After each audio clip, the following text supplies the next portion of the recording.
a look at the Rambam Hilchos Teshuvah. We started Perek Aleph yesterday. We learned that the mitzvah of Teshuvah, according to the Rambam, is the vidui, not the actual doing Teshuvah. And we explained it a bit yesterday, and I'll give you a little better example today. The Gemara says sometimes, Misha ochal shum yachza v'yochal shum. Somebody, the Gemara says, like if you made one mistake, the way to correct the mistake is not to make the mistake a second time. Misha achal shum, if you ate garlic and you have bad breath, you don't get rid of the bad breath by eating another piece of garlic. Okay? To get rid of the bad breath means something else. Misha, saying in the Gemara, Misha achal shum, somebody that ate garlic, yachzav yochal shum, somebody's going to tell him, yeah, I've got a remedy for you. Why don't you eat some more garlic?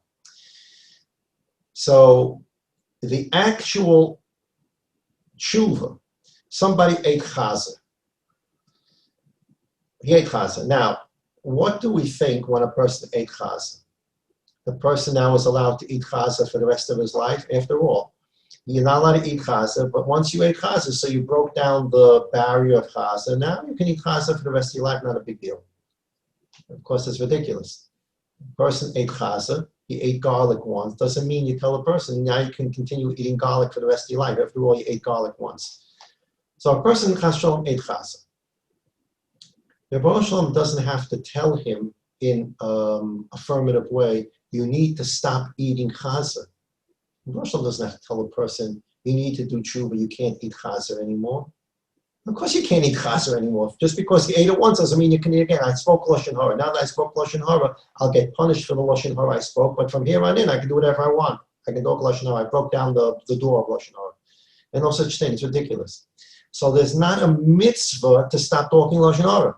The fact that you did it once doesn't mean you can do it again. That's simple logic. There's no mitzvah to do tshuva and stop talking Lashon Hara. So the Rambam says the mitzvah is when you do tshuva, you have to say vidui, and that's what we learned yesterday, the introductory rules of the vidui. I'm going to skip now to Rambam Hilchos Teshuvah Perek Beis, and we'll learn Halacha Aleph. Eizehi Teshuvah Gemura. The Rambam asks a question. What is a complete Teshuvah? This comes from a Gemara in Yoma. We're not going to have time today to fully explain the concept, but this concept is something that doesn't even occur most of the time. For I would say for most people, this doesn't really occur. So if the Rambam means that the only way to do a perfect tshuva is the following, most people never get the opportunity to even do the following. So therefore the Gemara, which the Rambam is quoting, has to be better explained. But here's the words of the Rambam, which comes from the Gemara. Eizehi Teshuvah Gemara. What is a complete tshuva? Zeh shebo liyodei davar she'ova boy, ve'efshar biyodei la'asosei. The same exact thing that the person did, and the Rambam is going to give an example. A person, La'aleinu, had an affair with a married woman. A man had an affair with a married woman. And now he wants to do tshuva. He does tshuva. He has charot on what he did. He makes the most sincere pledge that he's never going to do it again. He says vidui. He goes through all the halachas of tshuva. His tshuva is not a perfect tshuva until he meets that same woman in the same place, under the same circumstances, and he doesn't do anything with her. That's when you know your tshuva is complete, because that proves now that the dedication that you made, I will never do it again, is a wholehearted, sincere dedication. Because a person can say to himself, from today till tomorrow, I'll never do this again, but he really doesn't know if he'll ever do it again. Unless he has the opportunity to do it again, he never does it again. Then we have a Teshuvah Gemur. So Rambam says, Ehi Teshuvah Gemur. What's the perfect Teshuvah? Zeh shebo liyodei davar she'ova boy, ve'efshar biyodei la'asosei. That which he violated the first time makes itself available a second time. Uperish v'lo osam lehatshuv. And he doesn't do it, and the reason he doesn't do it is because of tshuva. Tshuva will not allow him to do it again. Lo miyira, It's not a situation where he won't have the affair with the woman a second time because he's scared someone will catch him. If that's why he's not doing it, the tshuva is not a perfect tshuva. And not because he got old and he can't do anything with this woman anymore, because then the tshuva is not perfect either. Ketza. Give me an example, the Rambam says. Hare shabal isha ba'avera. Person had an affair with a woman that he's not allowed to have an affair. And time goes by, and he did tshuva. He has regrets for what he did. He's makabel on himself never to do it again. He says vidoy, and after a certain whatever time, he meets the woman again, and they're in private together. And he's still attracted to her. He's young enough. He still has the power in his body to do with her. He's in the same place, so the circumstances are copied. It's a mirror image. Same woman, same place. They're in private together. He's still attracted to her. He's young enough. And he walked away and he didn't do anything. Zehu Baal Tshuva Gemur. That is the Baal Tshuva Gemur. That's the perfect, complete tshuva. Because you know that when he took the pledge on never doing this again, he had every opportunity to do it again in the same place with the same woman. And he didn't do it. That's a tshuva gemura. You change the place, you change the woman, not a tshuva gemura. Okay. This comes from the Gemara. Husha Shlomo Oma. And this, when we're talking about age and ability, is what Shlomo told us about in Koheles. Remember God during your younger years. In other words, if you're going to do tshuva while you're still young. Before the old age hits you and you have no kaiches to do anything anyway. There are years they're going to come where you have no desire left whatsoever. Do tshuva before those years come. Be'im losha, but sometimes this thing doesn't happen. Sometimes people do tshuva later in life, which is wonderful, the Rambam's going to explain. But there's an idea of tshuva gemura, which should not disappoint us, and that's why the Gemara needs additional explanation, and the Rambam needs additional explanation, which Belina will get to tomorrow. Just reading the Rambam, which comes from the Gemara. Tshuva is tshuva. There's something called tshuva gemura, where you're in the same position, the same place, and you don't do it, which demonstrates the truth and sincerity of your pledge never to do it again. Many people, either they don't get to that point because the opportunity with the same woman in the same place, etc., or for any avera, the opportunity to eat chazer in the same restaurant, etc., etc. Many times these things don't come up. So the idea of tshuva gemura does not necessarily make itself available to everybody according to the way the Gemara is telling us. So the Gemara needs a better, deeper explanation. But the Rambam does continue and says, what if somebody does tshuva when he gets older? He can't do what he would have done. He's too old. He meets the woman and he's too old. He's not even attracted to her anymore. Even though it's not the highest level tshuva, it helps him. Baal tshuva, who is considered a Baal tshuva. So there's a level called Baal tshuva gomor. He completed his tshuva by demonstrating the pledge never to do it again is a sincere pledge because he had the opportunity and didn't do it. That's a category called Baal tshuva gomor. And there's a Baal tshuva. A person, no matter how old he is, no matter what the circumstances are, whether he gets the opportunity, he doesn't get the opportunity, what happens if the woman that he had this affair with dies? And he's young and he's this and he's that. He can't have the opportunity to do it again with her because she died. So does that mean he can't be about tshuva gemura? Because it's impossible. Okay, so this is what needs a bit more explanation in this concept. But you see, the Rambam, quoting the Gemara, there's something called Baal Tshuva Gemura, the person that completed the tshuva. And then there's a Baal Tshuva. Afilu over Kol Yomov. And the Rambam gets this obviously from a Gemara as well.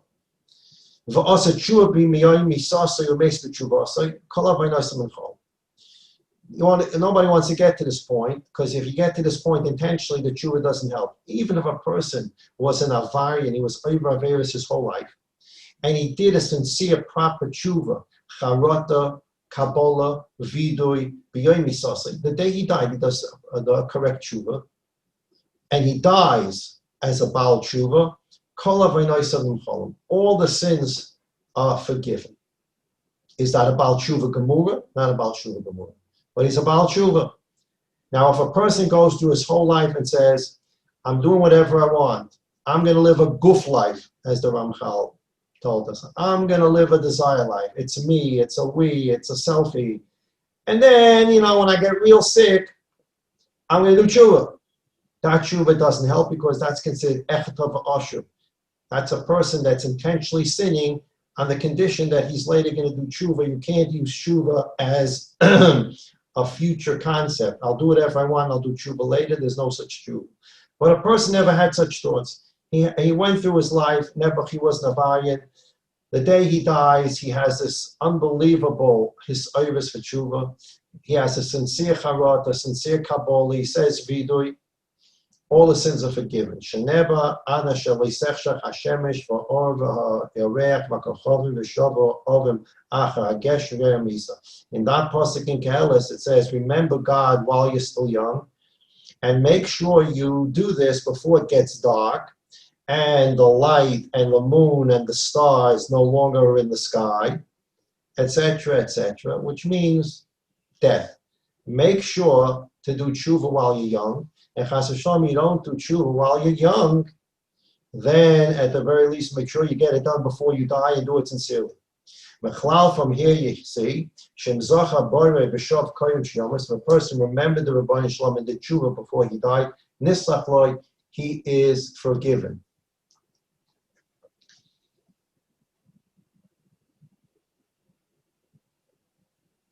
Where does the aspect of hurt to the husband of the woman with whom he had an affair come into the tshuva? For that, the person would have to take a look in Masechta Chagiga, I believe Daf Tes, Daf Yud. The Gemara calls this some uvas lo yuchal liskain discussion there. What is the possible you can possibly do, if anything, to remedy that situation where this woman no longer can go back to her husband, if there's any remedy for that. But remedy and tshuva are not always the same thing. Okay. Sometimes Ramchal asks in the Mesilas Yesharim, which we're going to learn that piece of Mesilas Yesharim before Rosh Hashanah. Ramchal says a person, lo yaleinu, murdered someone, or a person had an affair with a married woman, and he does a sincere tshuva. What does it mean to tshuva? You can't bring back the dead person, and the woman can't go back to her husband. What does tshuva mean? How do you do tshuva for such a thing? And the Ramchal has his answer there. So there's a difference between tshuva vis-a-vis yourself and God, and how you can remedy what you've done. So this is this is going to be perhaps the Rav Kook that we're going to read now for just a few minutes. Remedying something is not the same thing as tshuva. We're human beings. By nature, we can't go back into the past and change what we've done. I'm talking about in a physical way. There's a ruchnius aspect to this. But in a physical way, the fact that a person does tshuva, Reuven does tshuva for having murdered Shimon, and he does the greatest tshuva in the world. Shimon's not coming out of the ground through Trias HaMesim. Reuven can't resurrect the dead. And yet there is such a thing called tshuva. So how does tshuva work? And this is not only true for having an affair with a woman or murdering a person, it's true for everything. You did something, you ate chazer, you did tshuva, but you ate chazer. You can't undo the fact that you ate chazer. And Tosfos in Chulam has a great problem with eating tarfus because it's permanent. A person eats something that's treif, it goes into his body, the body breaks down this thing that he ate, it breaks it down into vitamins and minerals. The vitamins and minerals become part of your bones, part of your blood system, etc. The person can do tshuva from eating chazer. But physically in his body, there are particles from that chaza, minerals, vitamins, whatever it is, however long it stays in there, maybe there's parts of what we eat that become us. People say you are what you eat. You eat something, the body digests it, and parts of what you eat become weight. They become your flesh. They become part of your blood. It becomes part of you. So I did tshuva for eating chaza, but there's still chaza in you. How does tshuva work? It has nothing to do with a woman. It has nothing to do with a murder. How does tshuva take its hand, go back into the past, and change anything in the past? And that's the general kasha on tshuva altogether. How do you go back into the past? Now, if you're talking about doing tshuva into the future, okay. If you're talking about remedies, how do I remedy the past? You're dealing with the probably most important question in tshuva. And Blineda will take a look at the Mesil Shishorim before Rosh Hashanah about how the Ramchal dealt with this question. Take a look at a couple lines in the Rav Kook that was scanned and sent, I believe, 2 days ago. We started reading it yesterday. It's at the bottom of page 275 in the handout. Top of page 275, it's a quote of the Gemara we spoke about. The Gemara says that if someone is motivated to do tshuva out of fear, then the aveira he did will now become a shogeg. The intentional sin gets pulled off the intentional scale and goes onto the unintentional scale. If a person did an aveira and the motivation for his tshuva is ava, is the love of God, then the intentional sin is pulled off the intentional scale and it's put on the scale of merits. The person has a new merit. He has a new shtick aloylam haba. So that's the way the Gemara reads, and that's the Gemara that he quotes at the top. Again, this is in and out. A part of this is a letter Rav Kook wrote to his Talmud. We call it the Igeres HaTshuva. And in it, Rav Kook put down some principles of tshuva, as we discussed yesterday. And part of this is the Mechaber of the Sefer, Siyach Haraya, is explaining what Rav Kook is writing in this letter of tshuva. So there's this Gemara. It says if you're motivated by love of God to do tshuva, instead of fear of punishment, you're motivated by love, the Aveira becomes a schus. So I'm reading now on page 275, the paragraph that begins Ein HaKavon. Rav Kook explained, we didn't read the Rav Kook, but Rav Kook explained in his own poetic, difficult Hebrew. Rav Kook explained, Ein HaKavon she'atalich hazeh metah et ha'esyachsut HaKadosh Baruch Hu chatoy adam. The way Rav Kook is learning the Gemara is not the way we just read it. It's not that God takes this sin you perform and said, you know what, I'm taking off the intentional scale and I'm putting it on the merit scale. You're going to get more olam haba for this aveira. That's not the focus. The focus is not God. The focus is the human being. The human being has the ability to turn that intentional sin into a positive merit in his life. The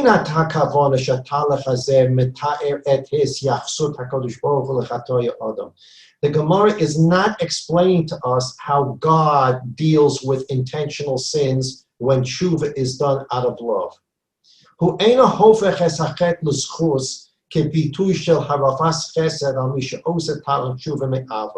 The Gemara does not mean to tell us that because you're showing so much love for God, you're doing tshuva, out of that love, God is now going to take an aveva and make it a schus. With the focus here is not God. Lehepech is just the opposite. Medube dafka betalich enushi amiti, shemisrachish b'olam hametziusi shalom. It's just the opposite. The Gemara is describing a reality that we all live with. Zehu shinui omok umashma'usi b'tzomu shalom odom. This is a deep and substantial, significant understanding of what man really wants in life. It causes this man's real deep desire, and hopefully he hasn't extinguished it, this deep desire that exists in man that sometimes he doesn't even know is there. That is what is making the intentional sin into a merit. Nira echi tochem hapagazal pidivya rabbe ores hatshuva. Hahavaya hamaisa privi shel odem etzona kavu. I'm just reading a couple lines just to read Rav Kook's word ilu nishmosai. Hahavaya hamaisa privi shel odem etzona kavu hayam shal sheles achas gedolos me'olam ena nitakem echad mechavevoi. Chayfetz odem koshu b'maisa.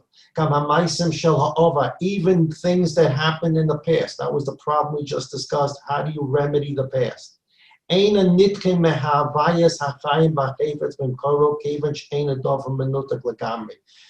that we've done in the past are not completely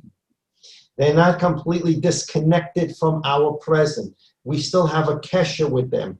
There is a line, a ruchnius line, that's holding on even to the Averis. This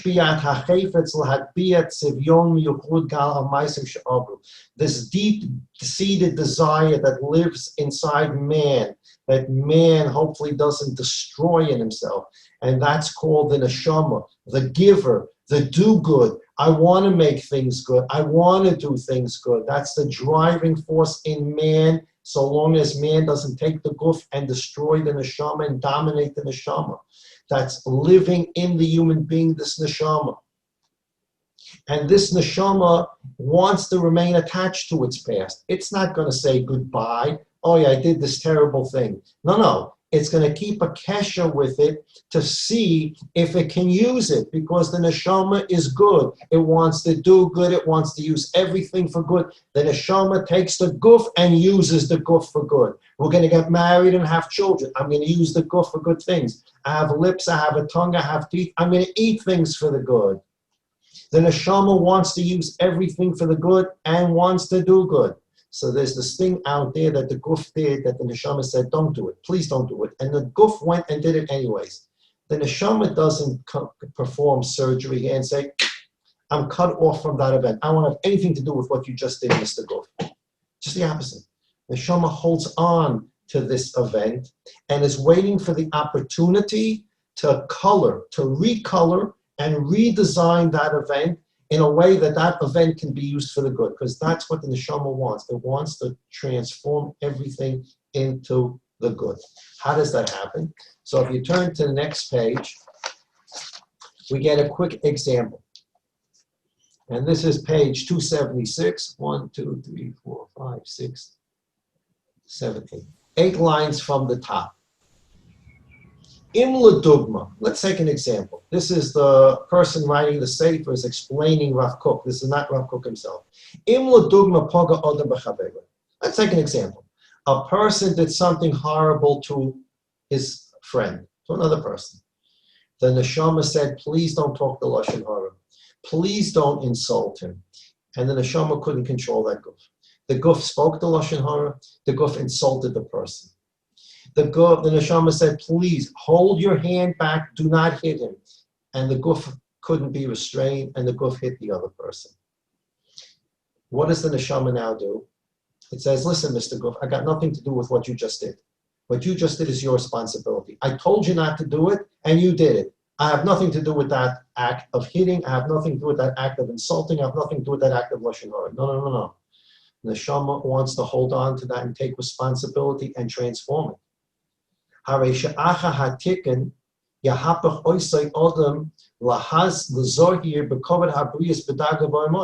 to happen when the person does teshuvah? When the person does teshuvah, he's going to recognize how terrible it is to insult another person, how terrible it is to speak lashon hara about another person, how terrible it is to hit another person. He'll do teshuvah. And what is going to be the motivation for him to never ever hit another person, and never ever insult another person, and never ever speak lashon hara again, is because that feeling of, I can't do this. I don't want to ever do this again. I feel horrible. I hit another person. I feel horrible. I spoke lashon hara. I feel horrible. I insulted another person, and that's part of the teshuvah process. So, what is now the neshama doing with that event? It's saying from that event, it was a terrible event. But deep down, the neshama it's a good. It's a force for good. And the neshama says, I'm going to transform that event. I can't change it. It was a bad thing, but that bad thing is now going to be the impetus and the motivation for me never to do it again. Rav Hutner talks a lot about this in the Pachad Yitzchak, and I mentioned the Pachad Yitzchak vis-a-vis Rav Kook yesterday. Rav Hutner talks a lot about this in the Pachad Yitzchak in Teshuvah. The act, the neshama says, I want to learn something from what I did. I want to learn never to do this again. So that act, which in a vacuum before Teshuvah was simply bad, the neshama remains hooked into it with some kind of rope, and at the right time, it's going to try to use that event to make the person a better person. He's not just going to stop talking Lashon Hara. He's not going to stop insulting people. He's not going to stop hitting people. He's going to become even more sensitive to Lashon Hara. He's going to become super sensitive to insulting other people. Why is he becoming so sensitive? And he's becoming more careful with how he treats other people because of what he did that time, and he realizes how terrible that was. So the neshama has now taken this thing from the past and transformed it as a way to make the person a bigger person. Now this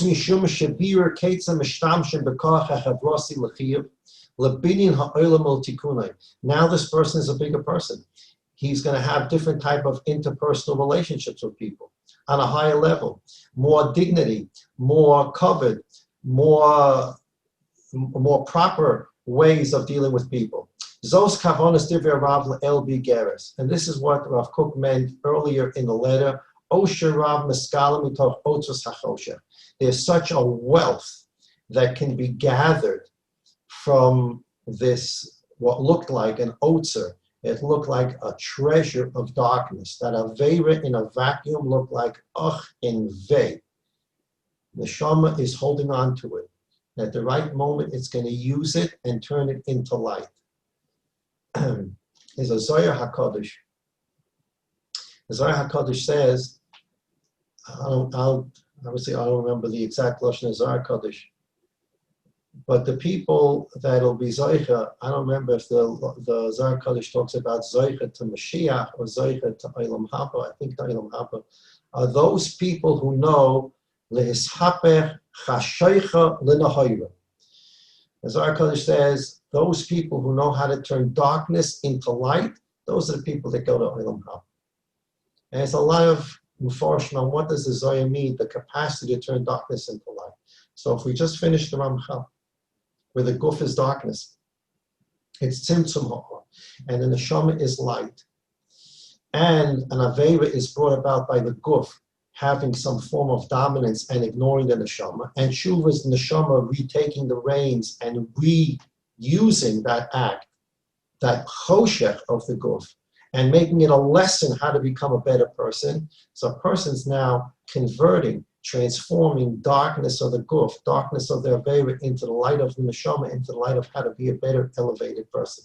That's lahapa chashocha lenahora. Teshuvah, and this is now a few words from Rav Kook. Teshuvah notelas es haratzon. She'kvar niskashim b'maister v'konach l'korach habaya shel gvura ad sheshova b'uza gam es ha'or shel amus v'emuna.